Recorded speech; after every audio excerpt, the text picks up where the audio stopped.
No, gracias, Verónica, buenas tardes, gracias por la invitación. Voy a compartir pantalla con ustedes, eh, ahí, tomando el tema particularmente o puntualmente de la evaluación formativa. Ustedes saben que en muchos países a raíz de la pandemia, los ministerios de educación de alguna manera legitimaron la evaluación formativa y dejaron como en suspenso el tema de la calificación, y entonces se abrió efectivamente una oportunidad para avanzar con una mirada distinta del campo de la evaluación, que no es nueva en términos teóricos, pero que sí es nueva en poner en práctica, ¿no? Aparece, digamos, esta legislación, esta normativa que dice ahora evaluación formativa. Y entonces yo quiero compartir dos tipos de cosas con ustedes. Una cuestión primero conceptual, de con qué ideas de evaluación formativa estamos trabajando, y después compartir también algunos instrumentos que estamos usando en distintos niveles educativos para dar cuenta de cómo avanzar con esto.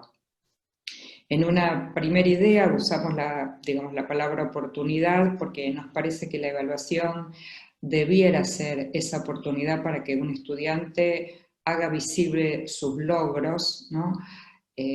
Aprenda a reconocer sus fortalezas, sus debilidades, digamos, además de la función clásica que tiene la evaluación de promover, de calificar, aprobar y demás. Hay una línea del campo de la investigación en temas de evaluación que propone que el estudiante pueda visibilizar sus fortalezas y debilidades en aras de lograr lo que nosotros identificamos como un estudiante autorregulado, un estudiante autónomo. Y eso aparece declarado en la mayoría de los perfiles de egresados de las instituciones educativas, y siempre la pregunta es dónde, cuándo y cómo sucede este camino para llegar al estudiante autónomo. Y me estoy refiriendo a todos los niveles de escolaridad, no a uno en particular.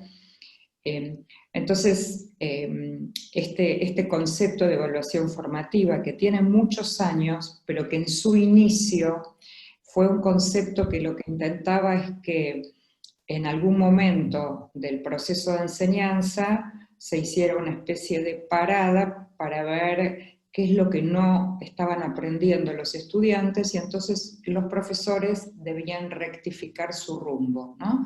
Para poner nuevas estrategias de enseñanza para aquello que los estudiantes no habían logrado. Ese concepto es el primer concepto de evaluación formativa, por eso hoy ustedes van a ver un paradigma que en realidad define esta idea de evaluar para aprender, que de alguna manera se desprende de esa idea inicial de la evaluación formativa. Y hay 6 ideas centrales en este paradigma. El primero es la necesidad de diversificar los instrumentos de evaluación, y esto obedece a la idea de que hoy tenemos mucha evidencia para dar cuenta que los estudiantes aprenden de manera diferente, que hay distintos tipos de ser inteligente y de dar cuenta de esa inteligencia, que no hay dos estudiantes iguales. Entonces venimos de mucha innovación en el campo de la enseñanza, pero a la hora de evaluar se vuelve a los modelos más tradicionales de evaluación, usando el mismo instrumento para todos los estudiantes. Y entonces esta nueva mirada de la evaluación pone como una primera idea central que es necesario utilizar diversos instrumentos de evaluación.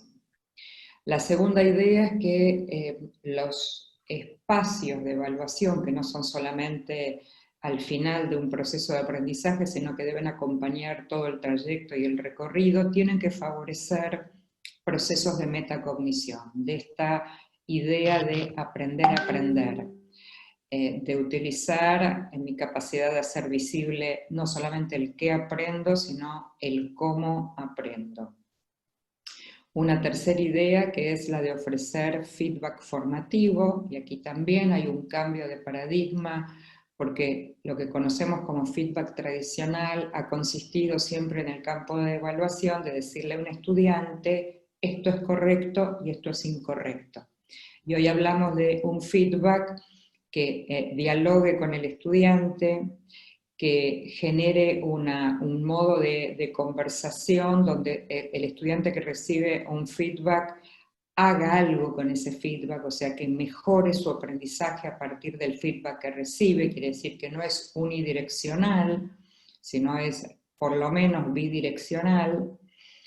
Que también no solamente sea el docente quien ofrezca feedback, sino que se desarrollen procesos de autoevaluación y de evaluación entre pares, mostrando el valor que tiene aprender a autoevaluarse en términos de desarrollo de la autonomía del estudiante y también la evaluación entre pares. Una quinta idea que también de alguna manera problematiza lo que conocemos hasta ahora, que los criterios de evaluación han sido históricamente ocultos, es decir, el estudiante poco sabía de cuáles eran los criterios que un docente utilizaba para poner una calificación, para decidir la aprobación o la no aprobación de un estudiante. Y entonces hoy hablamos de definición de criterios, que los criterios sean públicos, transparentes, compartidos con los estudiantes y con la comunidad educativa, y algunos expertos avanzan un paso más y dicen que habría que construir los criterios de evaluación con los estudiantes, y hay muchas propuestas de cómo hacer estratégicamente esto. Y la última idea, que habla de trabajar con lo que se llaman evaluaciones auténticas, evaluaciones no de lápiz y papel, como las suelen llamar, sino evaluaciones que consideren problemas del mundo real, situaciones del mundo real, casos del mundo real o lo más cercano a la realidad, y no responder preguntas teóricas desvinculadas de su uso, del uso de esa información, de ese conocimiento en situaciones reales cercanas. En el caso, por ejemplo, del mundo universitario, cercano al desarrollo de las profesiones, o sea, a los problemas que los profesionales pueden encontrar en su mundo real cuando ingresen a trabajar en la sociedad, en su profesión. Entonces esto significa que cada estudiante tiene que conocer con mucha claridad los aprendizajes esperados y tiene que ser capaz de generar evidencias de aprendizaje. También venimos de un modelo de evaluación donde nosotros le pedimos al estudiante determinadas actividades, tareas, trabajos que se van a constituir en evidencias de aprendizaje.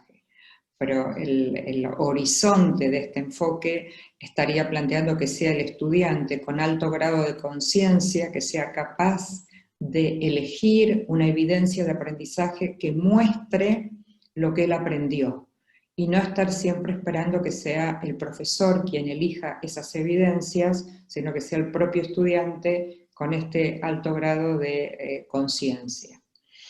Entonces, como ejemplo de cómo esto está sucediendo en algunos ámbitos en estos momentos, es si uno tomara la metáfora del aprendizaje como un viaje, y entonces el estudiante podría narrar, contar algo de ese viaje, de no solo qué está aprendiendo, sino cómo lo está aprendiendo.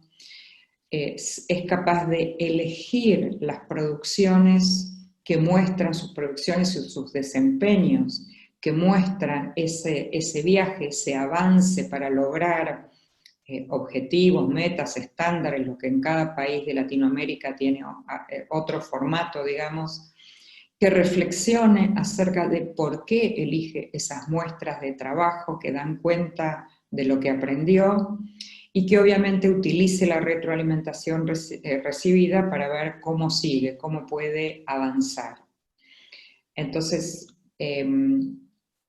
vuelvo un minuto al tema de lo que les mencionaba de las 6 ideas, a la importancia de los criterios de evaluación, porque en base a la identificación de estos criterios nosotros vamos a poder diseñar algunas de las propuestas de enseñanza, pero también utilizar lo que llamamos asistentes de la evaluación, ¿no? Esos instrumentos que nos van a acompañar para poder transparentar este modo de pensar la evaluación. Entonces, les decía que el objetivo último de este enfoque de la evaluación es el proceso de regulación y de autorregulación, es decir, cómo fortalecemos la capacidad del estudiante para administrar su tiempo, organizar sus estrategias de aprendizaje, para resolver qué hace frente a los obstáculos, cómo los aborda, cómo los resuelve, para darse cuenta, por ejemplo, que no está resolviendo bien una tarea y que tiene que volver para atrás o volver a leer un texto o pedir ayuda, ¿no? Esa capacidad de autorregular que en la evaluación tradicional está definida desde el campo de la psicología con un concepto que se llama atribución externa, ¿no? Es decir, el estudiante frente a la situación de evaluación, cuando uno le pregunta, por ejemplo, si sabe por qué le fue bien en un examen, en un ejercicio, en una tarea, la psicología dice que enseguida busca atribuciones externas, o sea, me fue bien porque me tocó el tema más fácil, me fue bien porque tuve suerte, ¿no? Y con una sensación y una percepción de ajenidad, ¿no? Al revés, si le fue mal y uno le pregunta por qué le fue mal, la respuesta típica es el docente me reprobó, el docente me puso una mala calificación, ¿no? Y hay una suerte de ajenidad, yo tengo poco que ver con esto que produje de alguna manera. Por eso el proceso, digamos, de regulación y de autorregulación viene de alguna manera a contraponerse a esta idea de atribución externa. Entonces, en el campo, digamos, de la práctica, para mostrarles algunas herramientas, porque sé que tenemos poquito tiempo, yo por lo menos porque tengo que ir a dar clase en un ratito, les quiero compartir algunos ejemplos para que no quede esto solamente en un marco teórico. Aquí tienen un ejemplo de los muchos instrumentos que se usan hoy para desarrollar estas habilidades metacognitivas, ¿no? Esta es llamada escalera de metacognición, y fíjense que tiene unos escalones: qué aprendí, cómo lo he aprendido, qué me ha resultado fácil, difícil, novedoso, para qué me ha servido y cómo lo puedo mejorar. Este es un ejemplo, sobre esto hay muchísimas variaciones, pero la idea es que este tipo de instrumentos funcionen a modo de autoevaluación, donde el estudiante pueda empezar a pensarse a sí mismo sin esperar que solo reciba desde afuera, desde el docente, digamos, afuera, esta situación de decirle cómo le está yendo. Aquí hay otro instrumento que se está usando aquí, por ejemplo, en escuelas secundarias, aquí en Argentina, ¿no? El pienso como aprendo. Y entonces hay 3 frases con las que el estudiante tiene que trabajar: quiero mejorar en, necesito ayuda en, mis dificultades para completar las tareas son, y del lado izquierdo aparecen algunas disciplinas, algunas materias, pero otra vez estos son prediseños que tienen en realidad distintas versiones. Muchos cambian estos 3, quiero mejorar, necesito ayuda, por otro tipo de frases, depende lo que yo quiera de alguna manera proponer a los estudiantes. Aquí las autoevaluaciones están hechas sobre preguntas, a diferencia del instrumento anterior, para que el estudiante responda, y siempre hay un campo para ofrecer feedback, ya sea del docente, de un par o reflexiones del propio estudiante. El campo que más investigaciones tiene en los últimos 15 años dentro de la evaluación, si uno mira los handbooks que se producen anuales o bianuales en el campo de la evaluación, van a encontrar que la mayor cantidad de investigaciones tienen que ver con el tema del feedback, de la retroalimentación en este modelo, digamos, de feedback formativo. Y entonces allí tenemos básicamente 3 dimensiones de la retroalimentación, que son las que de alguna manera hoy, que estamos a la distancia, aislados de nuestros estudiantes, estamos básicamente trabajando en estos 3 niveles. El nivel cognitivo, que responde un poco a la pregunta del contenido del feedback, sobre qué le damos feedback al estudiante, sobre los saberes, sobre las capacidades o competencias, sobre el modo en que está aprendiendo, sobre todo ello. Bueno, esta es como la primera dimensión. La segunda es una dimensión estructural que tiene que ver con cómo organizamos el feedback, y el ejemplo que les puedo dar es una escuela secundaria donde un estudiante tiene 13 materias. Por ejemplo, imagínense si recibiera 13 feedback la misma semana y cada feedback le propone que mejore o modifique algo de su tarea. Es imposible que el estudiante administre esto. Entonces, la dimensión estructural implica que las instituciones organicen con sus equipos docentes cómo se va a ofrecer ese feedback oral, escrito, por WhatsApp, por audio, individual, grupal, la frecuencia, sobre qué contenido. Es decir, hay un tema de organización institucional acerca de cómo se decide hoy trabajar con un programa de feedback. Y por supuesto la dimensión emocional, porque a quién le devuelvo yo, le doy feedback, en qué condiciones se encuentra.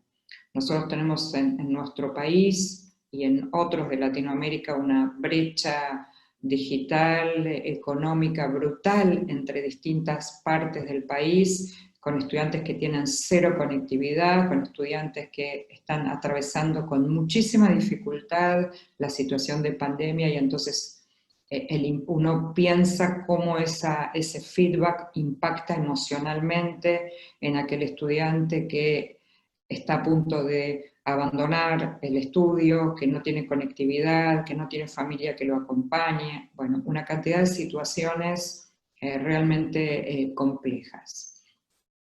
Entonces, les voy a mostrar 3 o 4 ejemplos de modos de retroalimentar. Aquí tenemos las 5 estrategias que más estamos utilizando ahora al dar feedback.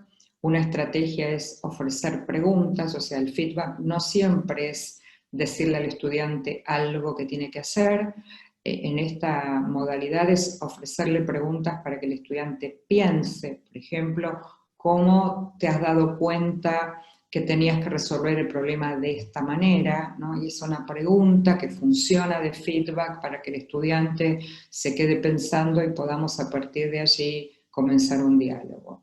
Describir el trabajo del estudiante, a veces a modo casi de espejo, ¿no? Uno lo que hace es solamente describe lo que el estudiante hizo, como cuando uno en forma verbal parafrasea, ¿no? Y le dice al estudiante, lo que tú me quieres decir es esto, y rápidamente el estudiante dice, no, no, no era eso, o sí era eso, ¿no?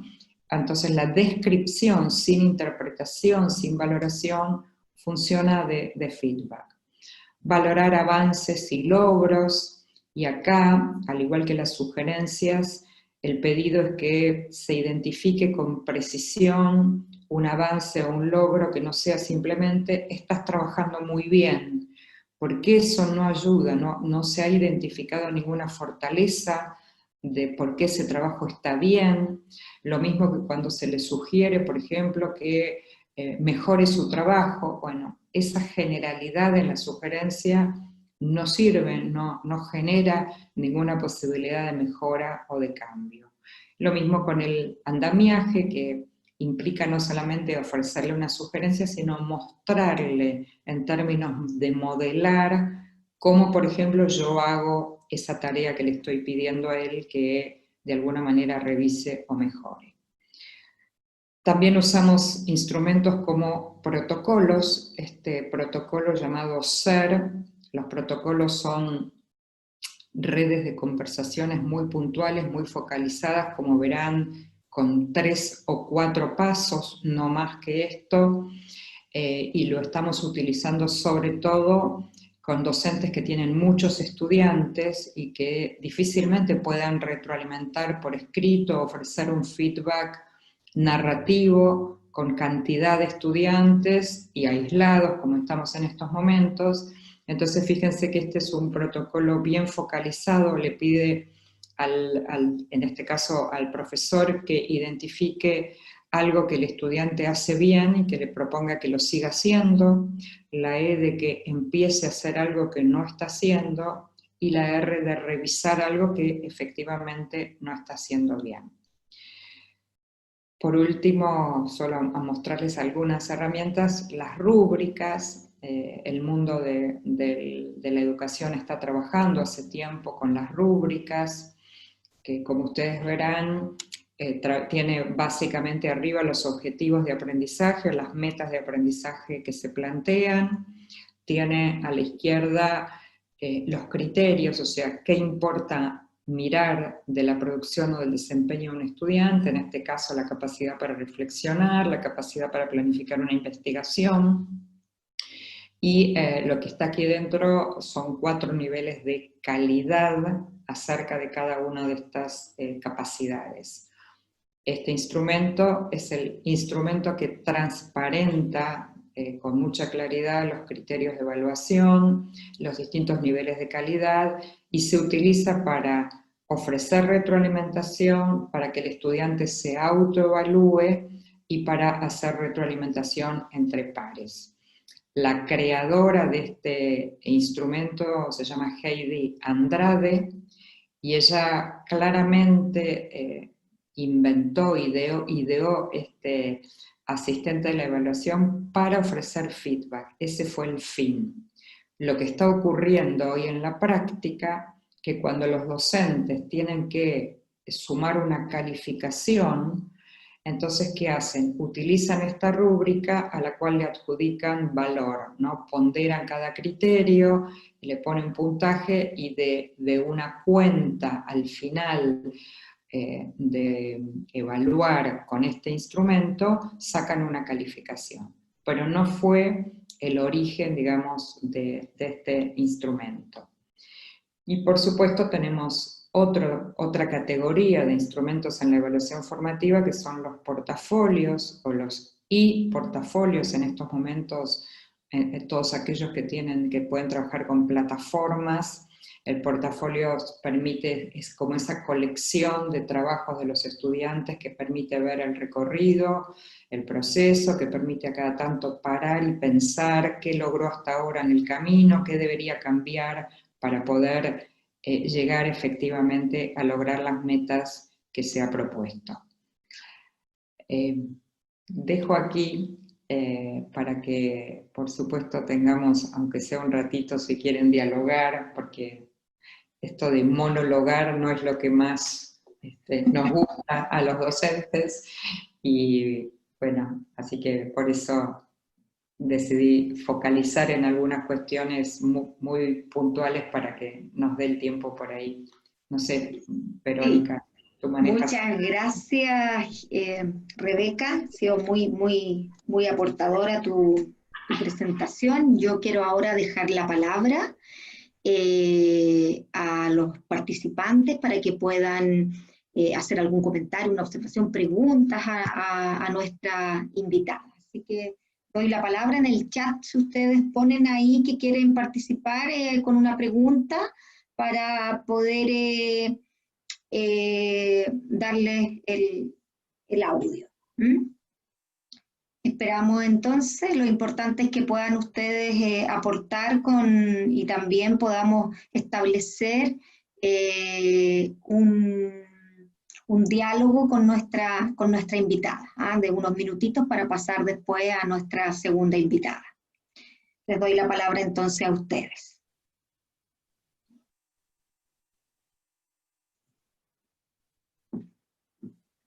los profesores, los estudiantes, todos si quieren participar.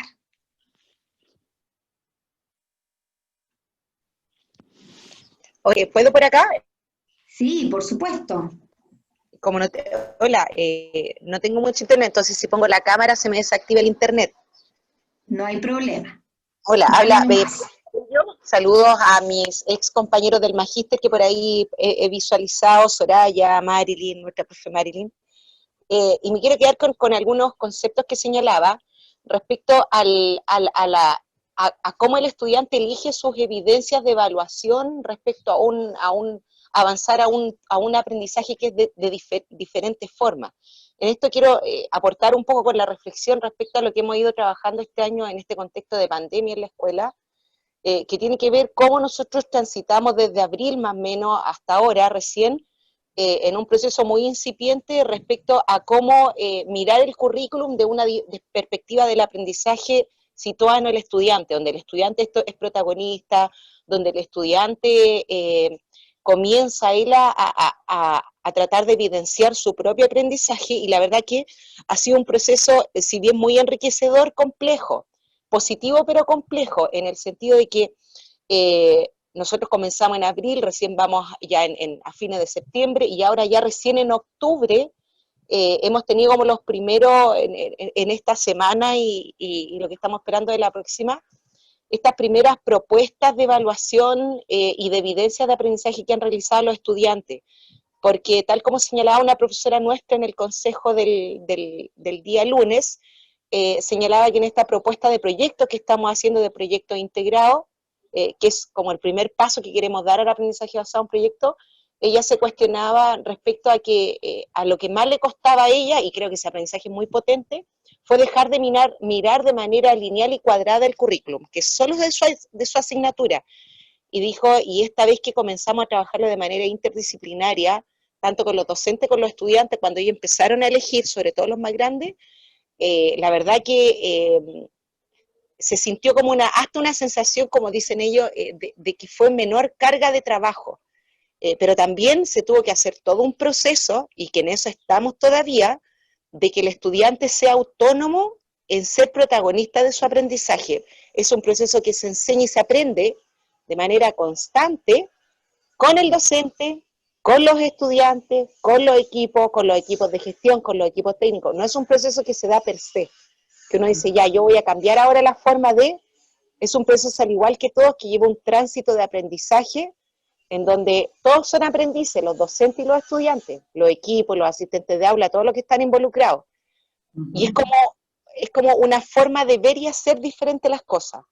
Entonces, me quiero quedar con eso, ¿por qué? Porque en esta propuesta de proyecto 5 que nosotros ya llevamos, los niños han avanzado con dianas evaluativas, con rúbricas de autoaprendizaje, y los profesores han evaluado por otro lado las rúbricas con rúbricas de desempeño en base al producto y en base al proceso. Y eso ha sido un poco complejo para nosotros. No complejo decir no lo vamos a hacer, complejo en el sentido de la discusión, de ir avanzando. Así que esperamos seguir en este camino que nos permita fortalecer el protagonismo del estudiante frente al aprendizaje, porque nos dimos cuenta que estábamos acostumbrados, ahí está la guía, pregunta, responde. Así que con eso me quedo, y me deja la sensación de que vamos por el camino correcto. Eso es lo que más me motiva dentro de lo que hemos conversado, de lo que ha conversado hoy día la colega. Entonces, yo creo que en esa parte me voy como con esta charla muy contenta, en el sentido de que sí vamos por el camino correcto.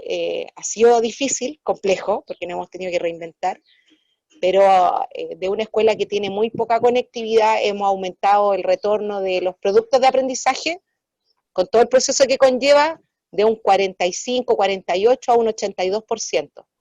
Porque los mismos estudiantes han manifestado que esta forma de trabajar les acomoda, les gusta, los motiva, los desafía. Eso. Gracias, Paula, por compartir el comentario, y agregaría dos cosas. Es costoso porque venimos de muchísimos años de una cultura de la calificación, del número, y entonces no sé, y una fuerte, digamos, carga emocional que tiene la calificación, no solo para el estudiante, para los profesores, para las familias. Entonces, aquí cuando el ministro en Argentina dijo, no vamos a calificar, en realidad primero dijo no vamos a evaluar, después en realidad lo que quiso decir es que no vamos a calificar, hubo gritos. Vamos a conversar cuáles son los pasos. Gritos de todo tipo, diciendo, ¿cómo no van a calificar? ¿Cómo no van a poner número? ¿No? O sea, distintas voces, no puede ser que no se califique, porque bueno, venimos de muchísimos años de un modelo de mirar la nota, y la nota es lo que define, y entonces uno dice, bueno, para el proceso, para el recorrido nunca hay tiempo, porque siempre corremos detrás de la cultura de la calificación, por un lado. Y por otro lado, siempre que hablamos de evaluación, terminamos hablando de la enseñanza, ¿no? Y esto es bien interesante porque para cambiar práctica, cuando uno quiere cambiar prácticas de evaluación, hay una primera pregunta que uno se hace, es que ¿cómo se está enseñando? Porque uno busca la coherencia entre los modos de enseñar y los modos de evaluar. Entonces, aquí con la situación de pandemia, vino no solo la pregunta de la evaluación, sino si queremos evaluar de una manera distinta, si hay que evaluar en proceso, si hay que trabajar con la autoevaluación, con todo lo que tú mencionabas también recién. No puede ser que yo use el Zoom para dar todo el tiempo clases expositivas, porque entonces no va a suceder nada de la autoevaluación, de la evaluación entre pares. Entonces, pensar la evaluación desde esta perspectiva nos obliga a revisar la enseñanza y, como tú decías, a mirar el diseño curricular no de una manera cuadrada, ¿no?, sino con múltiples interpretaciones, con la idea de las autopistas, de los proyectos interdisciplinarios. Creo que inicialmente da trabajo, inicialmente hay docentes que se asustan frente a la situación nueva, y también es entendible, pero creo que una vez que atraviesan esa barrera de la dificultad, y en la medida que se los acompaña, lo que va a suceder con los estudiantes va a ser bien interesante, en términos de autonomía y de mejores aprendizajes, ¿no? Así que gracias por compartir. Gracias, sí, mucho tiene que ver con yo creo que la reflexión potente este año fue el propósito. ¿Cuál es el propósito de un número en las notas? ¿Cuál es el propósito de lo que estamos haciendo? Ha sido la verdad que desde una mirada, este proceso de pandemia ha sido positivo dentro de nuestra escuela, porque nos permitió empezar a pensar acerca del propósito. Y creo que de ahí partió todo. Fantástico. Muchísimas gracias. Muchas gracias. Bien, ¿alguna otra pregunta que quieran formularle a Rebeca, o algún otro comentario que quieran hacer en función de lo presentado?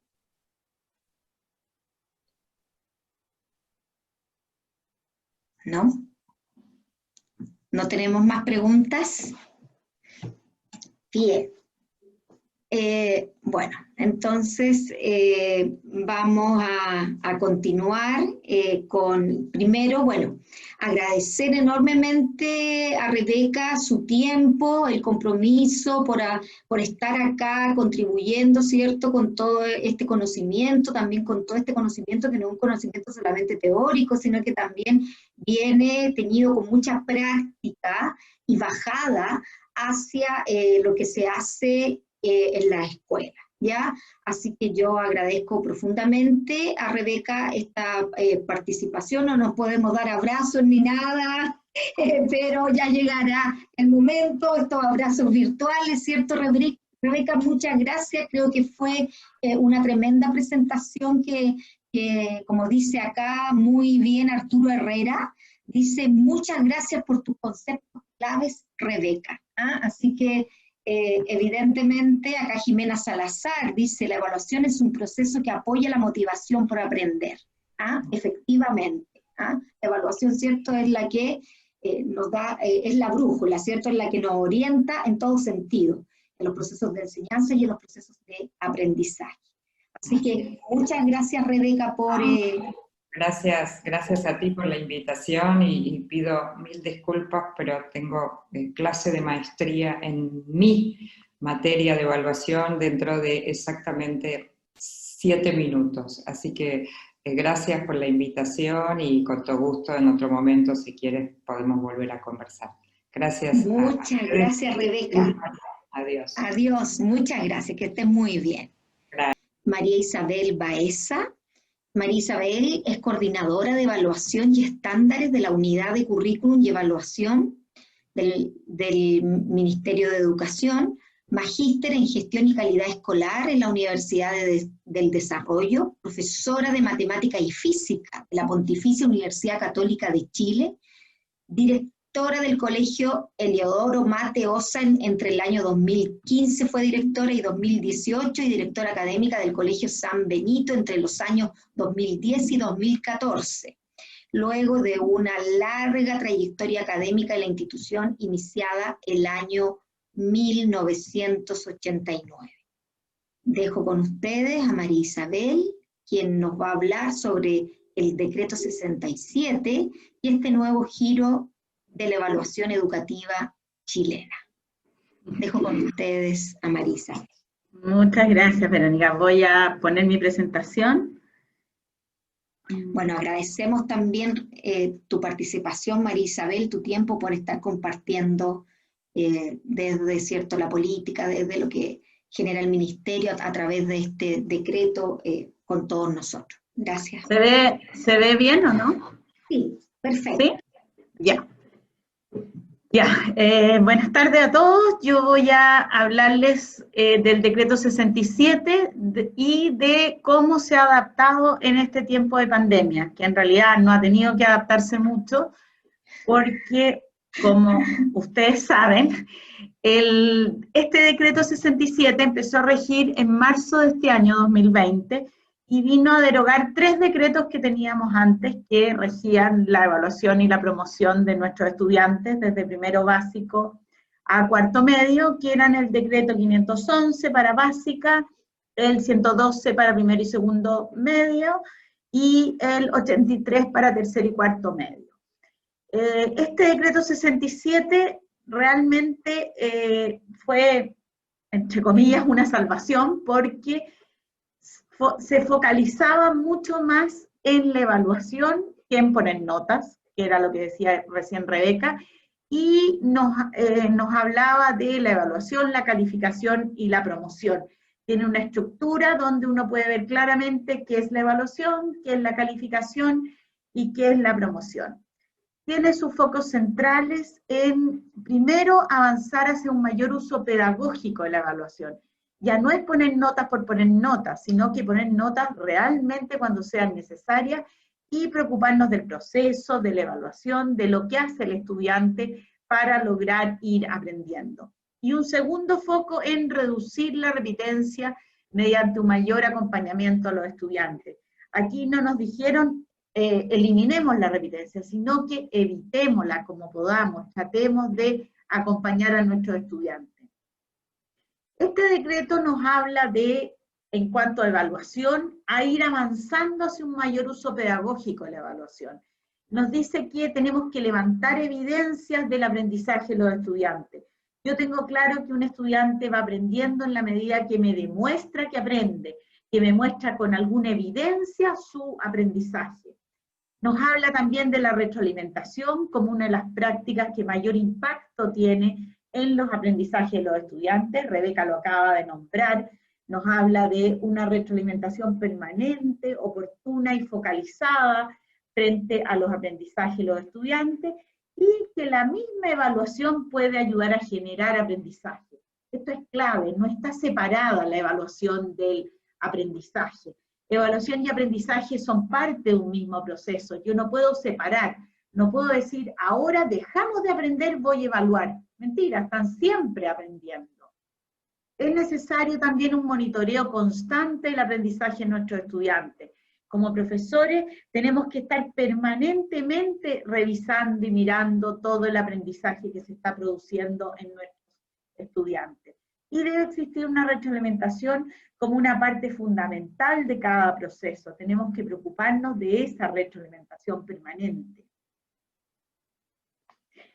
Este decreto tiene un nuevo énfasis en la no exhibición, pero hay que entender bien esta no exhibición, porque nos interesan estudiantes integrales.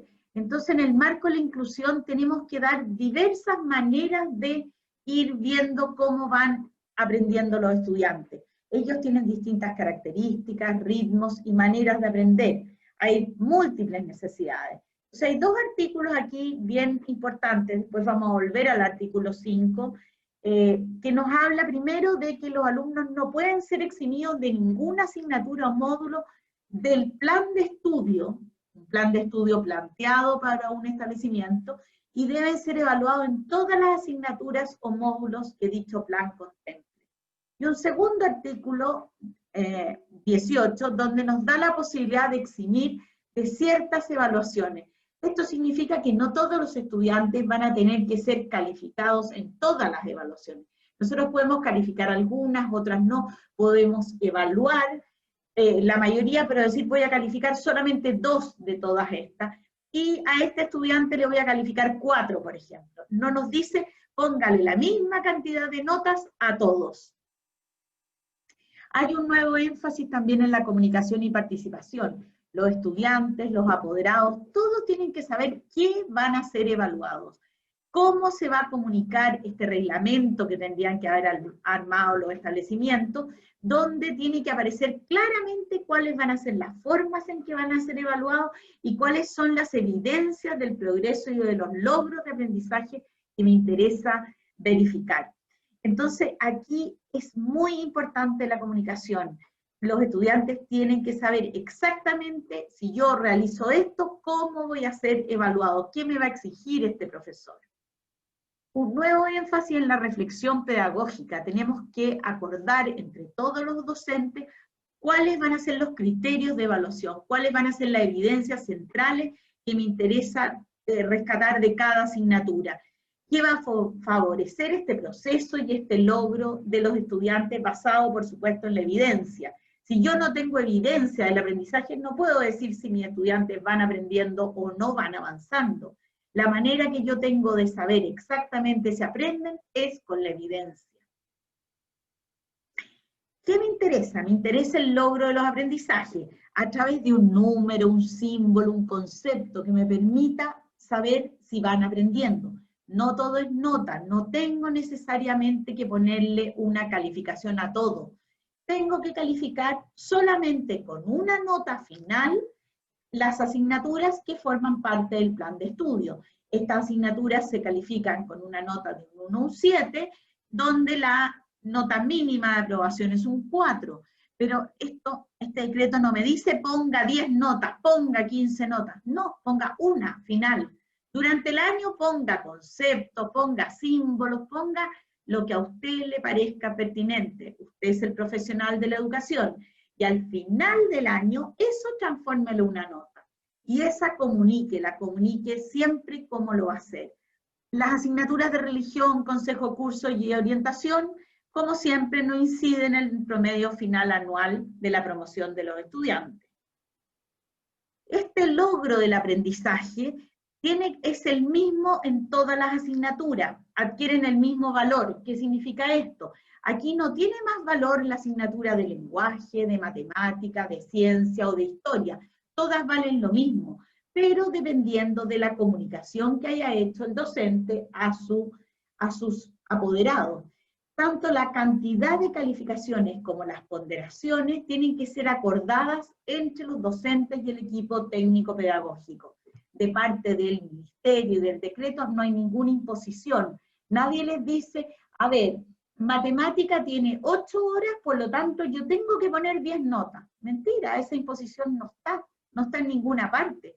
Usted solo tiene la obligación de poner una nota final a las asignaturas que están en el plan de estudio. Los profesores nos encanta poner millones de notas, pero resulta que nadie nos exige esa cantidad de notas. ¿Cuál es la exigencia a nosotros? Ver cómo van avanzando mis estudiantes, cómo van llegando los logros de aprendizaje propuestos. Y de acuerdo a eso yo voy poniendo porcentajes, letras, y finalmente lo transformo a una nota. A ver, aquí yo quiero explicarles un poco qué se hizo, qué orientaciones le llegaron a los establecimientos para calificar durante este año de pandemia, que ha sido muy distinto y que partía implementándose este decreto 67, que nos habla de evaluación, calificación y promoción. Entonces, para armar estas orientaciones y criterios de evaluación, nosotros revisamos tres cosas. Primero, en la Ley General de Educación, el derecho a la educación y la libertad de enseñanza. El segundo, el principio de flexibilidad que viene en la ley, que dice que se debe permitir la adecuación del proceso a la diversidad de realidades. Hay distintas realidades, en este minuto tenemos algunos conectados, otros no conectados, unos conectados con ayuda de apoderados, otros conectados sin ayuda de apoderados, otros que no tienen ninguna posibilidad de conectarse y que solo trabajan con el texto de estudio, por ejemplo, otros que realmente no tenemos idea qué ha pasado, que hemos perdido vínculo con ellos, otros que están trabajando, por ejemplo, con Aprendo en Línea, que está en nuestra página del Ministerio, o que están trabajando con la televisión, o con la radio, que también tenemos programas que están enfocados en el aprendizaje de los niños. De acuerdo a esto, nosotros como Ministerio presentamos al Consejo Nacional de Educación la priorización curricular, que fue aceptada y en un decreto exento viene señalado que es fundamental que se adopten criterios flexibles sobre el plan de estudio y la evaluación, considerando la realidad disímil de los diversos establecimientos educacionales. Nosotros tenemos que tener claridad que no podemos seguir trabajando de la misma manera que lo hacíamos antes de la pandemia. Una clase virtual vía Zoom no es lo mismo que una clase presencial. Un director nos decía, un director que estaba en Río Blanco, por ejemplo, que tenía un establecimiento de estos que van varios años en uno, nos decía, tenía 52 estudiantes divididos en 12 cursos. Resulta que ahora no tengo los 12 cursos, sino que tengo cada estudiante 52 individuales, porque tengo que ser tan flexible de poder retroalimentar a todos estos estudiantes. Bien difícil, como lo hace un profesor con todos estos. Entonces, por eso es clave la diversificación de las distintas maneras de ir evaluando.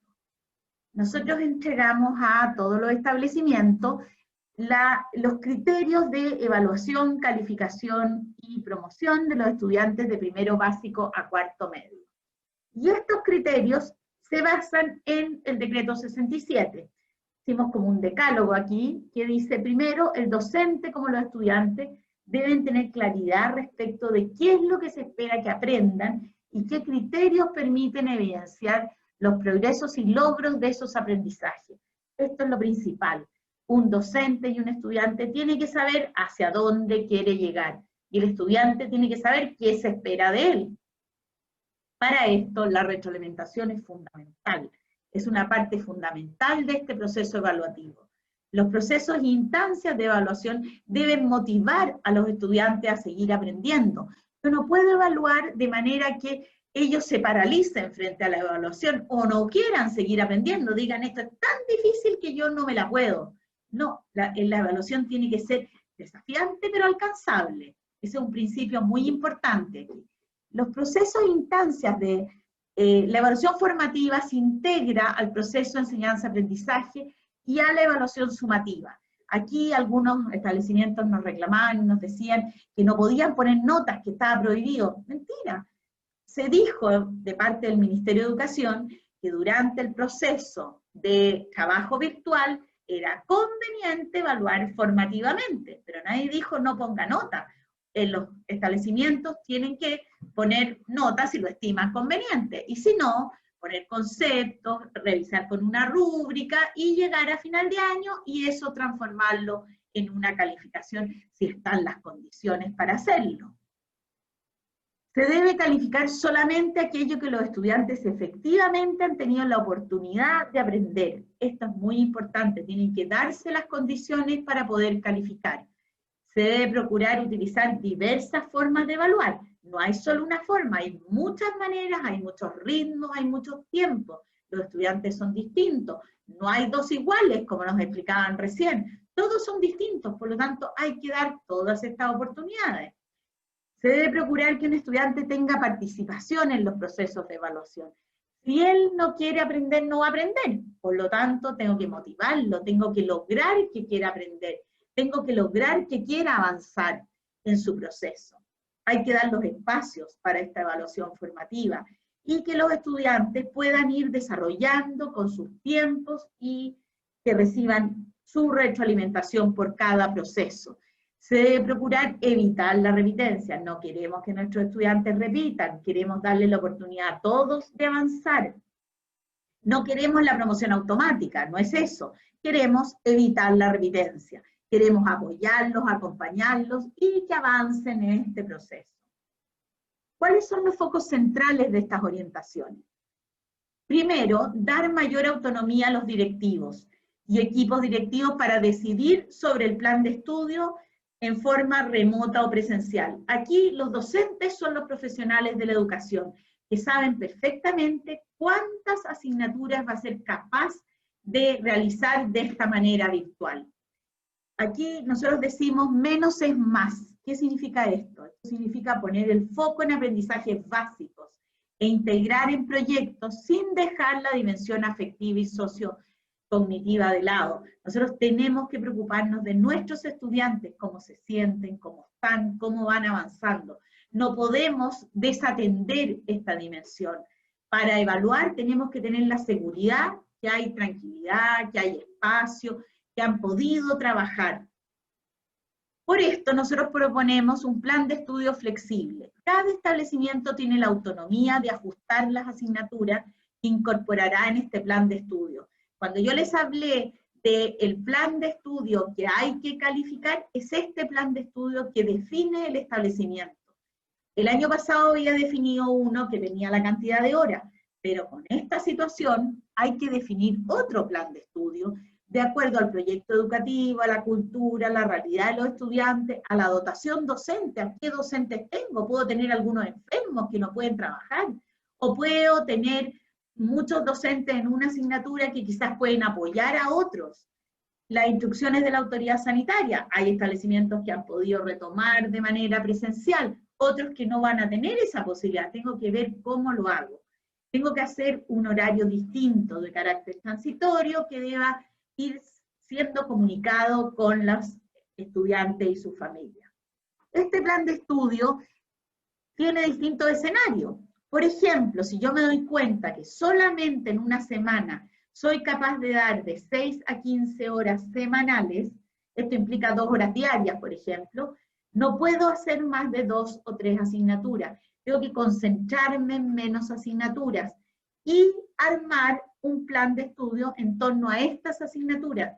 Y esas son las asignaturas que voy a calificar, no todas, solo esas, y esas van a influir en el promedio final.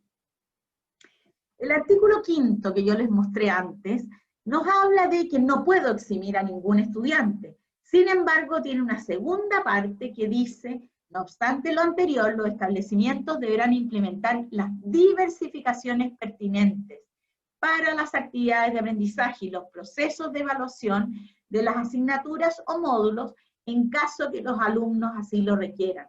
En este caso, todos lo requieren. Tenemos que hacer adecuación a todos los estudiantes. ¿Por qué razón? Porque no están las mismas condiciones del año pasado. Por lo tanto, tenemos que trabajar con esta parte del artículo y armar, de acuerdo a nuestro proceso de evaluación, distintas maneras de que los estudiantes me demuestren que van aprendiendo. Por ejemplo, con mapas mentales, con portafolios, con rúbricas, con tickets de salida, el mismo texto del estudiante, una bitácora de aprendizaje de la televisión o de la radio que pudiera ir focalizando dónde van aprendiendo los estudiantes.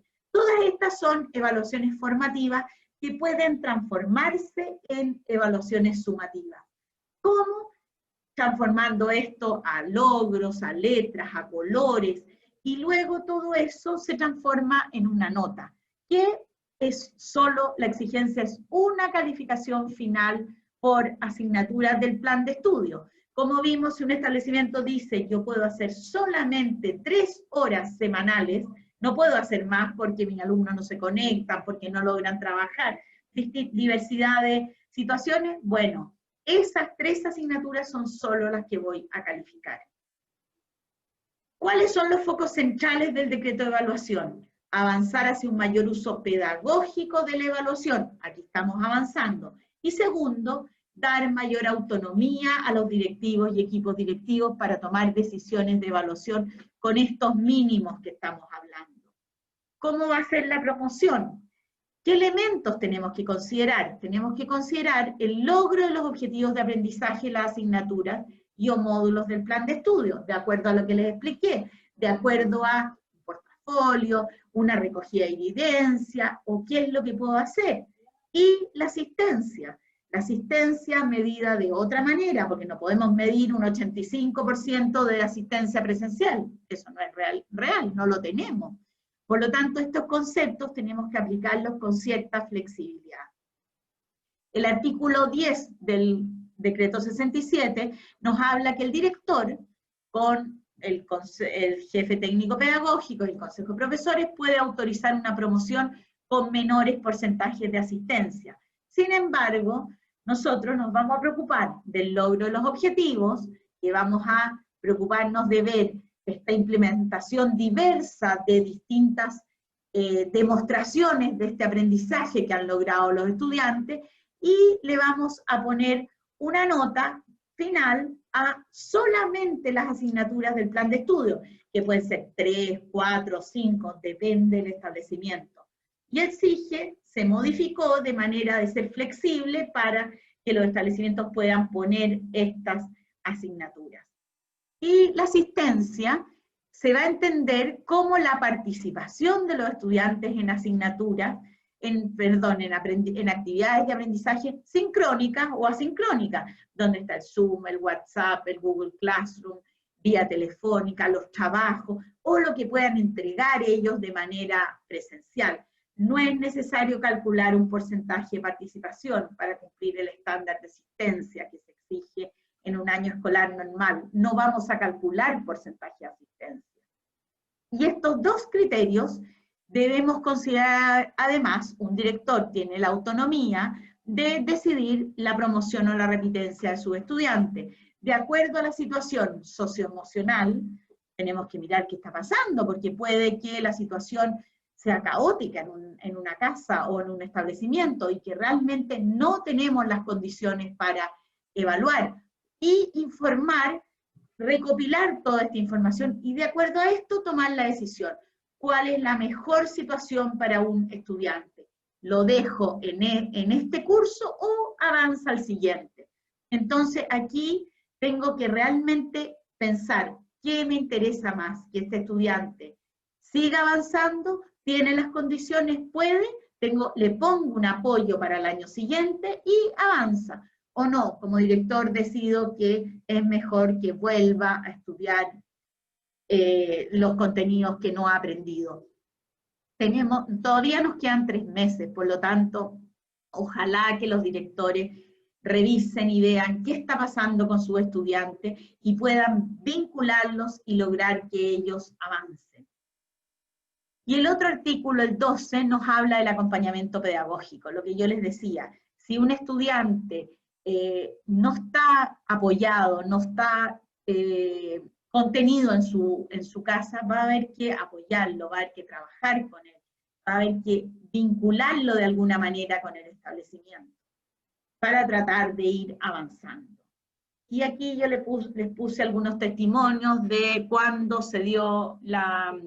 cuando se habló que se había pensado en legislar sobre la promoción automática.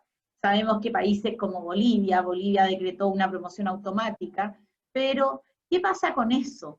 Nosotros hablamos con varios directores, varios profesores, nos dijeron que realmente eso como que bajan los brazos, dicen ya listo, me quedo con esto nomás, no puedo seguir avanzando. Esto aumenta seriamente el riesgo de deserción. ¿Para qué? ¿Para qué sigo esforzándome si total van a promovernos a todos? Frustra el esfuerzo, tantos profesores que se han sacado la mugre cambiando su manera de enseñar. Ellos se han subido al carro de la tecnología y han empezado a hacer clases por Zoom. Hay directores que recorren los distintos lugares entregándole textos de estudio o entregándole guías de trabajo.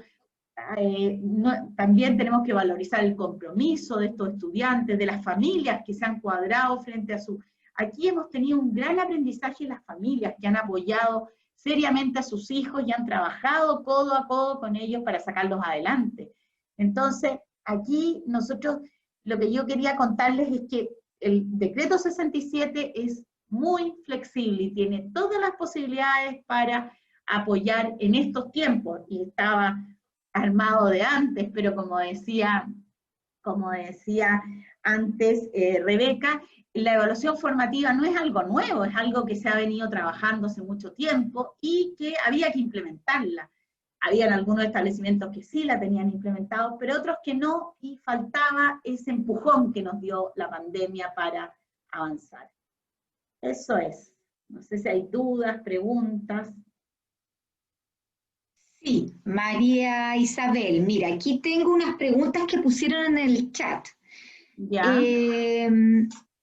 Vamos a dejar de compartir. Y tengo acá una pregunta primero de Belén, Ya. que pregunta si las asignaturas que no se hacen no llevan nota. No, no se califican. No se califican. Ya. No. Después hay acá una pregunta de Arturo Herrera. Él menciona cuál sería el argumento del Ministerio de Educación para estar no a favor de la promoción automática de los estudiantes. Es lo que les acabo de decir, que en el fondo el decreto 67 es muy flexible, da todas las posibilidades. Por lo tanto, si han hecho tanto esfuerzo, hemos trabajado durante todo el año, nos interesan los aprendizajes de los estudiantes. Si nosotros decimos, vamos a promover automáticamente ahora, ya, ¿qué va a pasar? Que van a dejar, dicen, ya nos dijeron, directores nos contaban, que los papás llamaron y dijeron, déjeme la nota el año pasado, ¿para qué sigo esforzándome? Vamos a perder tiempo precioso. Nosotros sabemos, hay estudios que dicen que si un estudiante deja de tener actividad cognitiva durante 3 meses, el verano, por ejemplo, el atraso es de 6 meses, es el doble. Por lo tanto, no nos interesa atrasarnos ni aumentar más la brecha, nos interesa el aprendizaje. Y están todas las posibilidades para que ese aprendizaje se produzca y se desarrolle de la mejor manera. No estamos por poner notas, no interesa el aprendizaje de los niños. Y la promoción automática va justo en contra de ese aprendizaje. Claro, porque aquí dice Hernán, tiene un sentido pedagógico. Y tenemos otra, claro, eso en relación a lo que tú respondiste. Y acá hay una pregunta de Elizabeth Espinosa. Ella dice, buenas tardes, tengo una consulta. Si el decreto 67 propone que no existirían diferencias entre las asignaturas, ¿por qué dentro de las consideraciones para la promoción en este contexto se considera o solicita priorizar calificaciones en lenguaje y matemática? No, esa es una recomendación. No, el decreto 67 no lo dice. Esa es una recomendación en unas orientaciones del ministerio que, por ejemplo, en primero básico, ¿cuál es la prioridad en primero básico? Que un niño aprenda a leer. Si un niño no aprende a leer en primero básico, es difícil que pueda avanzar con las otras asignaturas. Por lo tanto, nosotros, ¿qué decimos? Priorice el lenguaje. ¿Por qué? Porque las otras asignaturas podrían estar apoyando el lenguaje. De hecho, nosotros hicimos un plan de aprendizaje ahora para recuperar este 10 o 15% que no se ha vinculado durante todo el año, y lo que hicimos fue dar actividades de matemática y de lenguaje y lecturas de las otras asignaturas, o apoyo o proyectos en torno a las otras asignaturas, juegos que pudieran ir avanzando en las otras asignaturas. Pero el decreto 67 no habla de lenguaje y matemática en ninguna parte. Ya. Después hay otra pregunta de Yanixa que dice, de acuerdo a lo planteado en los criterios de promoción que deben considerarse, ¿qué profesionales o estamentos tendrían que ser parte del comité pedagógico para la toma de decisiones para la promoción? Ahí el director tiene que convocar a sus profesionales que considere adecuados. Por ejemplo, no sé, yo si voy a ver la promoción de un determinado curso, un séptimo básico, yo de todas maneras convocaría al profesor jefe, que es el que más conoce a sus estudiantes. Si hay psicopedagogos que pueden apoyar, si hay subdirectores, depende de cuál es la conformación de cada establecimiento, pero el profesor jefe tiene que estar presente. Yo pienso que él es clave porque conoce a sus estudiantes. Alguien que conozca a los estudiantes, más el director tiene que estar presente. Carolina Riquelme, Marisabel plantea, si como escuela hemos trabajado de forma regular en todas las asignaturas con clases online y con dossier de material de aprendizajes para estudiantes sin conectividad, ¿es posible calificar todas las asignaturas del currículum vigente para efectos de promoción aunque tengamos 20 horas pedagógicas a la semana? Eso depende de ustedes como profesionales. Tienen que darse las condiciones, porque hay que tener claro que hacer clases de manera, con esta pandemia, no sé si virtual, no sé si se le entregan los materiales y ellos van trabajando solo, es totalmente distinto tener una clase presencial. Si esos profesores consideran que todas las clases han sido productivas, han avanzado y han aprendido, han desarrollado los objetivos que estaban planteados, obvio que pueden calificarlas todas, es decisión de ellos esa. Da la libertad para el establecimiento. Claro. Aquí, bueno, hay otra también observaciones un poco en el conflicto a lo mejor que se produce cuando sigue estando la calificación en términos, ¿cierto?, del número, y un poco esa contradicción que se plantea en términos con lo que es el aprendizaje. ¿Ah? Entonces aquí, por ejemplo, Ana Donoso dice, ¿por qué se insiste en lo formativo cuando solicitan que se termine con una, al final igual se está terminando con una calificación cuantitativa? ¿Mm? Claro, pero esa calificación puede ser producto de todas las formativas que he hecho en el año. Nadie le exige cómo. O sea, en el fondo podría poner conceptos durante todo el año y decir claramente que esos conceptos van a llevar a una nota final. Desgraciadamente en Chile la promoción es con calificación.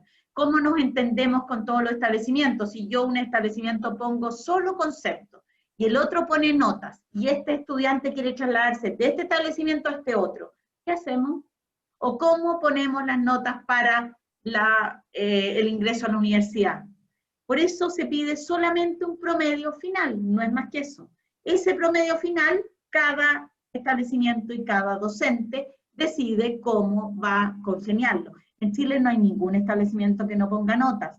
El único que tiene proyectos de cómo armar su evaluación formativa durante el año es el Manuel de Salas, por ejemplo, o hay otros más, pero terminan en una nota. No hay nadie que la promoción sea sin nota final. Pero solo una nota, no se exige más allá de eso. Y es una manera que nos ponemos de acuerdo todos. No hay evaluaciones aquí. Por ejemplo, si el SIMSEF tuviera consecuencias y fuera con calificaciones sería distinto. Un país como Finlandia tiene esa posibilidad, tiene evaluaciones estandarizadas con notas que les permiten avanzar de un grado a otro. Nosotros no tenemos esa situación. Nosotros, la promoción es con una nota.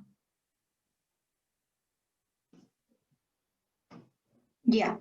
Bien, eso era en general un poco lo que ha generado un poco más de cierto de conflicto en relación de este enfoque formativo, pero en el fondo tiene que existir una calificación que es un promedio a lo mejor de un proceso que se ha desarrollado con los estudiantes. Bien, no sé si alguien más quiere hacer alguna otra pregunta a Marisa Alver, alguna otra... Sí, a mí me gustaría hacer una intervención. Hola, ¿qué tal? Gracias. Hola, Ángelo. Sí. Hola, buenas tardes a todos. Mira, principalmente me gustaría retomar algo que dijo una colega hace un rato atrás por el chat, bien, que tiene que ver con la relación de esta como pseudo importancia que se le da a algunos núcleos, bien, porque finalmente lo que hacen las comunidades educativas es darle importancia a todas las áreas del saber, porque entendemos que es necesario el desarrollo integral de los estudiantes. Entonces, esto igual es un mensaje un poco contradictorio que se le da también a las familias, ¿bien? Donde lleva a todas las comunidades a conversar, ¿de acuerdo? Y encontrar la fórmula. Hay distintas fórmulas, he tenido la oportunidad de conversar con algunos que han hecho núcleos, ¿bien? Donde las distintas asignaturas, dependiendo de la afinidad, tributan efectivamente a estos sectores debido a la cantidad de horas que tienen de conexión, ¿cierto? Porque la mayoría estaba entre 10, 15, entonces según la tabla que mostraste hace un rato atrás, serían estas 3 asignaturas. Pero la discusión fue esa, fue muy fuerte en el sentido del mensaje que se le está dando a los apoderados y también a los estudiantes, porque efectivamente y lamentablemente estamos en una cultura de la nota, todavía nos falta, y como lo hemos visto, los distintos módulos, con mis compañeros también, y bueno, con los compañeros que también ya están egresados, efectivamente, entendemos que cambiar la cultura es realmente algo que cuesta, es demoroso, pero cuando se realice va a ser efectivamente significativo, pero mientras tanto, y como dice alguna colega también por acá, yo creo que habría que considerar el contexto en el que estamos, donde efectivamente pueden ser algunos sectores un poco, digamos, va a salir un poco trasquilados, y también puede haber algún problema con respecto a las horas que tengan los colegas también. Ahí también hay una preocupación, ¿de acuerdo? En cuanto a la carga horaria. Bien, bueno, esa es una consideración que me gustaría también poner ahí encima de la conversación. Estoy totalmente de acuerdo contigo que o sea, no ha sido fácil para nadie. Yo creo que un profesor retroalimentando, no sé, 120 alumnos es bien difícil. Yo creo que la situación es muy difícil y por suerte teníamos este decreto 67 que es muy amplio, que no es restrictivo, que no impone, ponga antes. Acuérdense que los decretos de evaluación exigían que si yo no tenía la nota en matemática y lenguaje, reprobaba, ¿no es cierto? Ahora no, ahora todas las asignaturas valen exactamente lo mismo. Nosotros proponemos que cada establecimiento vea cuántas asignaturas es capaz de dar de acuerdo a esta situación y de acuerdo a su proyecto educativo. Si hay un establecimiento que es artístico, yo le recomiendo de todas maneras que el área artística la desarrolle, y si puede ponerle calificaciones a eso, que le ponga. Y si puede unir matemática con arte, con música y con historia, genial. Como tú bien dices, estos proyectos, estos núcleos donde yo asocio varias asignaturas, porque no estamos en situación de darlas todas.